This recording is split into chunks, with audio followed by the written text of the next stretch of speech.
Assalamualaikum warahmatullahi wabarakatuh. Di sini kami dari kelompok 10 ingin mempresentasikan hasil diskusi kami mengenai materi dari mata kuliah Sejarah Matematika yang diampu oleh Ibu Nurul Afifah Ruchida, SPD, MPD. Baiklah, di sini kami kelompok 10 yang beranggotakan saya sendiri yaitu Tiara Hanum dan juga rekan saya Saudari Yohana Melinda. Nah, pada kesempatan kali ini kami akan membahas mengenai geometri analitik dan perkembangan awal kalkulus. Pokok pembahasan yang akan kita bahas mengenai geometri analitik dan perkembangan awal kalkulus itu ada 6. Yang pertama yaitu apa itu geometri analitik. Yang kedua, di sini ada Descartes, yaitu adalah tokoh yang berpengaruh dalam geometri analitik dan juga pengembangan lanjutan geometri analitik. Selanjutnya ada Fermat dan Huygens, dan ada juga matematikawan Italia abad ke-17. Selanjutnya matematikawan Prancis dan Inggris abad ke-17, dan juga ada matematikawan Jerman abad ke-19. Nah, untuk materi ini, pokok pembahasan 1, 2, 3 atau geometri analitik, Descartes, dan pengembangan lanjutan geometri analitik, serta Fermat dan Huygens akan saya jelaskan sendiri, dan selanjutnya nanti akan disambung oleh rekan saya, yaitu adalah Saudari Yohana Melinda. Oke, langsung aja.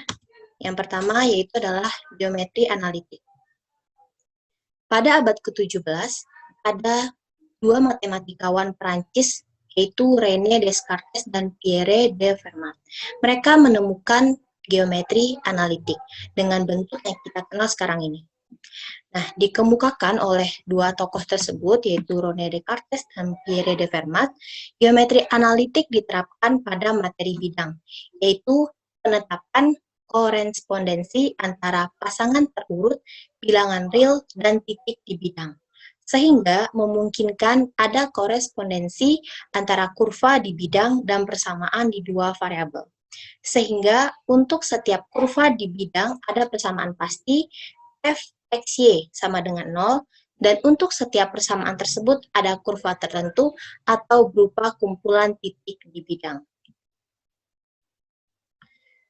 Selanjutnya adalah Descartes dan pengembangan lanjutan geometri analitik. Descartes ini memiliki nama panjang yaitu René Descartes. Ia lahir di dekat Tours pada tahun 1596. Descartes ini menulis risalah filosofis tentang sains secara umum dengan judul Wacana tentang Metode Melakukan Alasan dengan Benar dan Mencari Kebenaran dalam Ilmu Pengetahuan. Nah, hal ini disertai dengan 3 lampiran berjudul La Dioptrique, Les Meteores, dan juga yang terakhir La Geometrik. Nah, yang La Geometrik. Dengan aritmetisasi geometri, Descartes ini, pada bagian pertama yaitu La Geometri, menandakan X pada sumbu tertentu dan kemudian panjang Y pada sudut tetap terhadap sumbu ini, dan menghubungkan titik-titik X dan Y. Misalkan, jika ada relasi Y sama dengan X kuadrat, maka untuk setiap nilai X, kita dapat menggambarkan Y sesuai dengan suku keempat dari proporsi tersebut.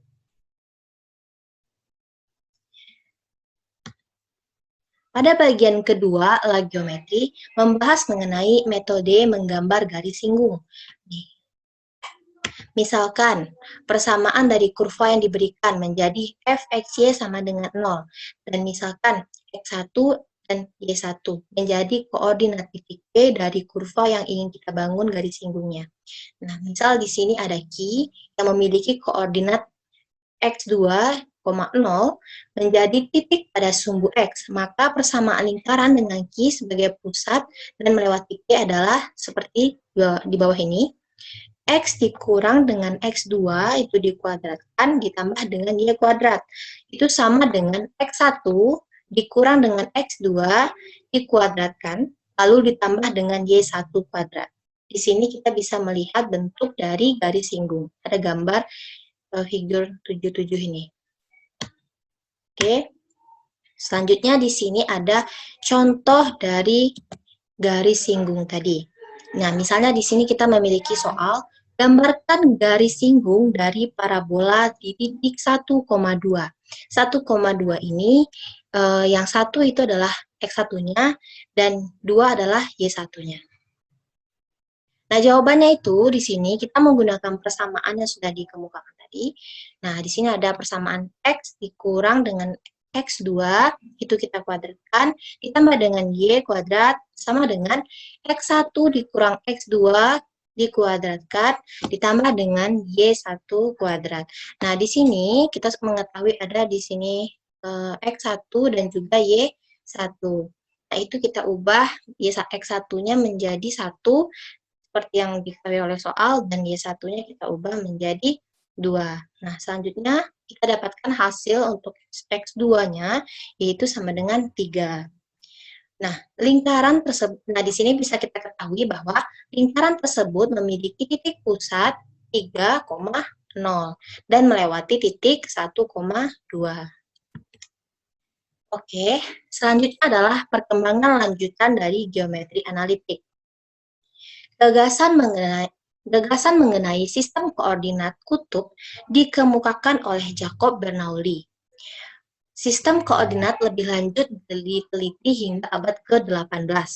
Koordinat itu dibuat untuk geometri, sedangkan geometri tidak dibuat untuk koordinat. Descartes memang telah menyebutkan geometri analitik yang kuat, namun ia tidak menguraikannya secara rinci. Franz van Schooten dan Hiere serta Johann Bernoulli mencetuskan geometri analitik seperti yang kita kenal saat ini. Tetapi baru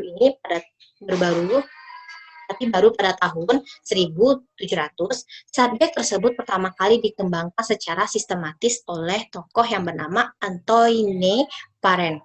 Itu dia lahir pada tahun 1666 dan wafat pada tahun 1716 dalam makalah yang dicantumkan di Akademik Prancis. Selanjutnya di sini ada A.C. Clairaut.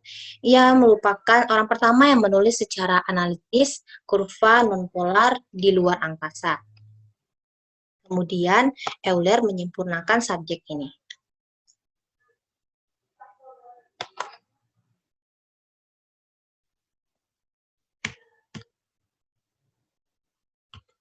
Selanjutnya ada Fermat dan Huygens. Fermat ini lahir di Toulouse pada tahun 1601 dan ia wafat pada tahun 1665. Pada saat ketika Descartes merumuskan dasar geometri analitik modern, menarik perhatian ilmuwan asal Prancis ini yaitu Pierre de Fermat. Ia berhasil menemukan persamaan dari garis lurus dan lingkaran, hiperbola, elips, dan parabola.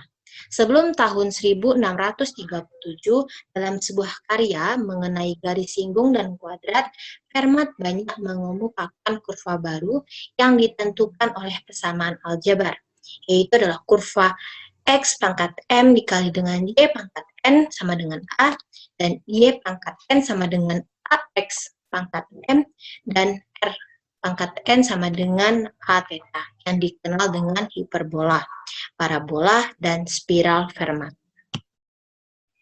Nah, Fermat ini banyak mengemukakan teorema-teorema, yaitu yang pertama, jika P adalah bilangan prima dan A prima ke P, maka A pangkat P kurang 1 itu dikurang 1 lagi habis dibagi oleh P. Lalu yang kedua, setiap bilangan prima ganjil dapat dinyatakan sebagai selisih dari dua kotak. Yang ketiga, sebuah prima dengan bentuk 4n ditambah 1 direpresentasikan sebagai jumlah dari dua kotak. Lalu yang keempat, sebuah prima dari bentuk 4n ditambah 1 hanya 1 kali hipotenusa di segitiga siku-siku bersisi integral. Kuadratnya 2 kali, kubusnya 3 kali, dan seterusnya. Selanjutnya, Yang kelima, setiap bilangan tak negatif dapat direpresentasikan sebagai jumlah 4 kotak atau lebih. Yang keenam, luas segitiga siku-siku dapat berupa bilangan kuadrat. Yang ketujuh, hanya ada satu solusi dalam bilangan bulat. X kuadrat ditambah 2 sama dengan Y pangkat 3, dan 2 pula solusi untuk X kuadrat ditambah 4 sama dengan Y pangkat 2.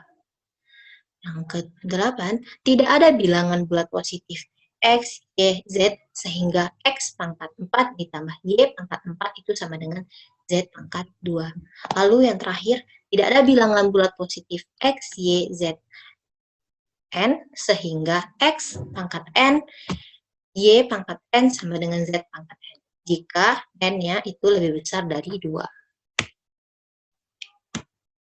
Selanjutnya, yaitu adalah Huygens. Huygens ini memiliki nama panjang, yaitu adalah Christian Huygens. Ia lahir di Den Haag, Belanda, tahun 1629 dan belajar di Leiden di bawah bimbingan Frans van Schooten-Jonger pada tahun 1657. Huygens menulis sebuah karya tentang peluang berdasarkan korespondensi, Pascal Fermat. Ia memperkenalkan konsep yang dikenal dengan ekspektasi matematika. Ia menunjukkan bahwa jika P adalah peluang seseorang memenangkan jumlah A, dan Q adalah peluang seseorang memenangkan jumlah B, maka peluang yang mungkin adalah memenangkan jumlah A, P ditambah dengan B, Q.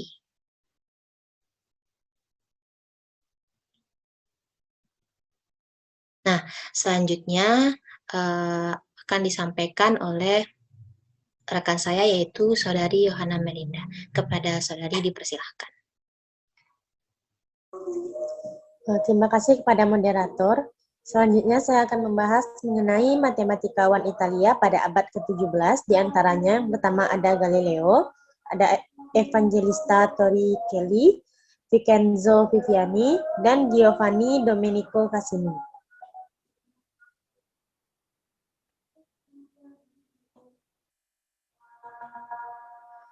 Yang pertama ada Galileo.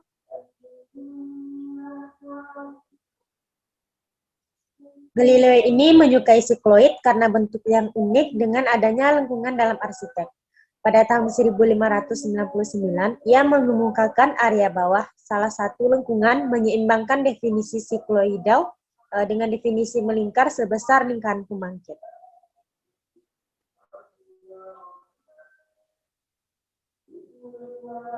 Yang kedua ada Evangelista Torricelli, yang ia merupakan murid dari Galileo, yang pada tahun 1644, Torricelli mendemonstrasikan mengenai luas lengkungan tepat 3 kali lipat dari luas lingkaran pembangkit.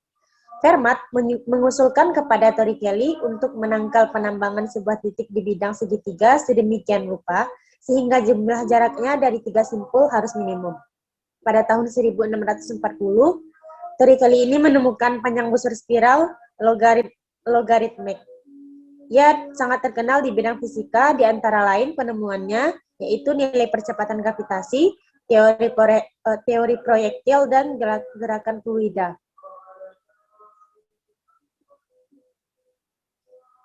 Yang ketiga ada Vincenzo Viviani.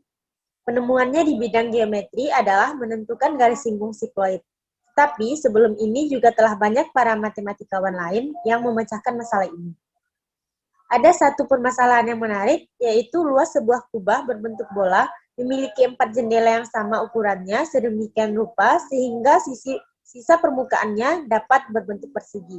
Nah, dalam memecahkan masalah ini, Viviani menggunakan hiperbola sama sisi.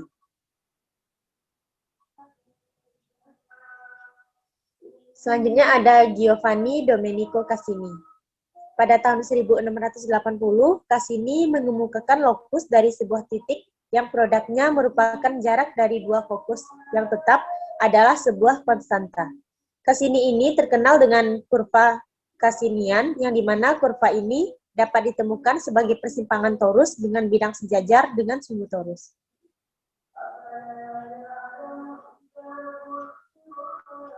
Bisa dilihat di sini. Cassini ovals dinamai astronom Giovanni Domenico Cassini yang mempelajarinya pada tahun 1680. Ia percaya bahwa matahari mengelilingi bumi pada satu oval ini dengan bumi pada salah satu fokus oval. Kurva Cassinian, nama lainnya bisa disebut dengan oval Cassinian. Dalam geometri, oval Cassini adalah kurva bidang kuartik yang didefinisikan sebagai tempat kedudukan titik-titik pada bidang sedemikian rupa sehingga produk dari jarak kedua titik tetap atau fokus adalah konstan. Nah, selanjutnya kita akan membahas matematikawan Prancis, diantaranya ada Bachet de Meziriac, Minimite Marine Mersenne, Claude Nidorge, Gilles Personne de Roberval. Yang pertama, Bachet de Meziriac. Gagasannya muncul di tahun 1612 yang kemudian disempurnakan pada tahun 1624. Berisi banyak trik dan pertanyaan aritmatika yang telah dibuat secara praktis. Pada tahun 1621, ia menerbitkan karya berisi teks Yunani, Diapantus Arithmetica, beserta terjemahan Latin dan catatannya. Selanjutnya ada Minimite Marine Mersenne. Mersenne merupakan matematikawan yang terkenal dengan gagasannya, yaitu bilangan prima Mersenne atau bilangan prima dari bentuk 2 pangkat P dikurang 1. Yang tercantum dalam karyanya, Cogitata Psychomathematica tahun 1644. Bilangan prima Mersenne adalah P sama dengan 4253, yang merupakan bilangan prima pertama yang diketahui lebih dari 1000 digit dalam pemekaran desimalnya. Selanjutnya ada Claude Nidorge, yang merupakan seorang ahli geologi dan fisikawan. Ia menerbitkan beberapa karya tentang optik DNA, perawatan sintesis dari bagian kerucut, dan ia juga menyederhanakan bukti prolix Apollonius. Selanjutnya ada Gilles Personne de Roberval, yang merupakan ahli geografi dan fisikawan yang banyak mengemukakan ide-ide di bidang matematika. Ia menemukan metode dalam menggambar garis singgung dan juga terkenal dengan penemuannya di bidang kurva, bidang yang lebih tinggi. Selanjutnya ada matematikawan dari Inggris, diantaranya ada Viscount Broncker, James Gregory, David Gregory, Christopher Wren, Robert Hooke, dan Edmund Halley. Yang pertama ada Viscount Broncker, yang dimana ia merupakan salah satu pendiri dan presiden pertama dari Royal Society of London. Ia menuliskan perbaikan parabola dan sikloid dan menggunakan deret tak hingga untuk menyatakan kuantitas yang tidak dapat ditentukan dan sebaliknya.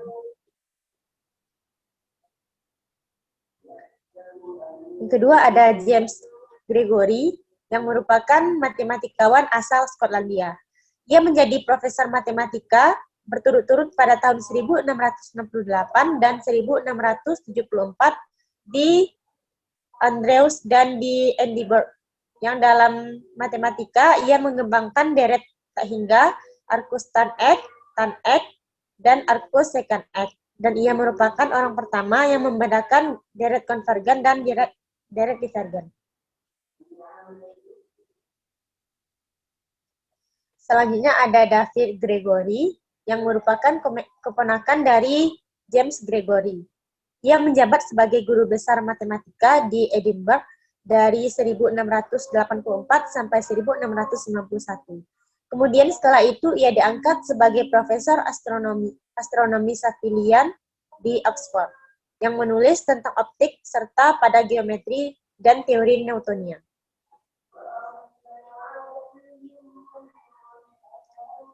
Selanjutnya ada Christopher Wren, yang menulis tentang hukum tabrakan benda, subjek yang berhubungan dengan optik, ketahanan cairan, dan topik lainnya dalam fisika matematika dan mekanika langit. Selanjutnya ada Robert Hooke, yang dikenal sebagai penemu hukum yang berkaitan dengan tegangan dan regangan dari tali elastis yang diregangkan. Ia juga menemukan pendulum berbentuk kerucut dan mencoba menemukan hukum gaya yang dimana planet berputar mengelilingi matahari. Dia dan Huygens juga merancang jam tangan yang diatur oleh pegas keseimbangan.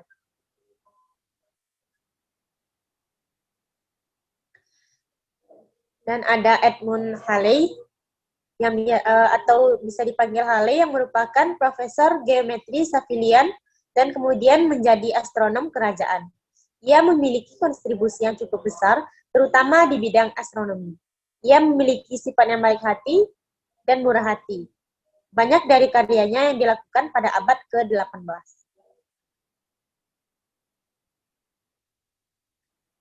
Sedangkan matematikawan Jerman, diantaranya ada G.B. Dirac, Willibald Snell, Albert Girard, Gregoire de Saint-Vincent, dan Johann Hude.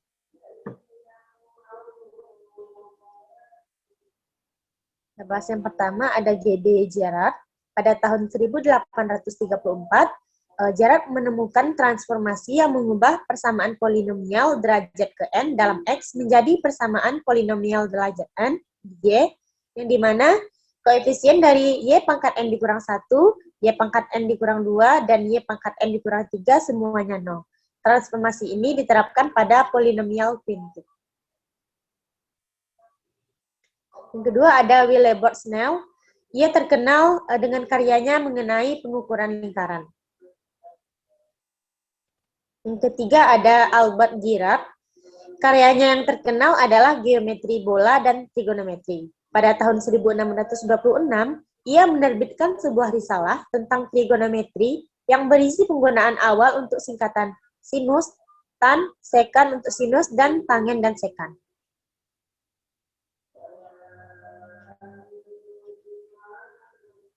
Selanjutnya ada Gregoire de Saint-Vincent.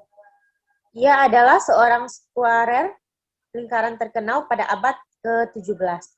Ia menerapkan metode prakalkulus ke berbagai masalah kuadratur.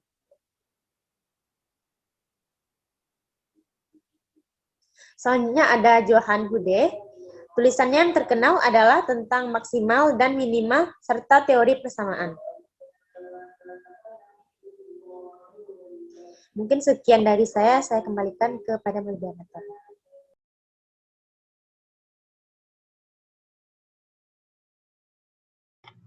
Baiklah, itulah pemaparan materi dari kelompok 10, kelompok kami.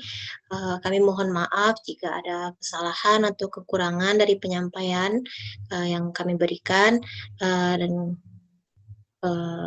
sekian, kami akhiri dengan mengucapkan wabillahi taufiq wal hidayah. Wassalamualaikum warahmatullahi wabarakatuh.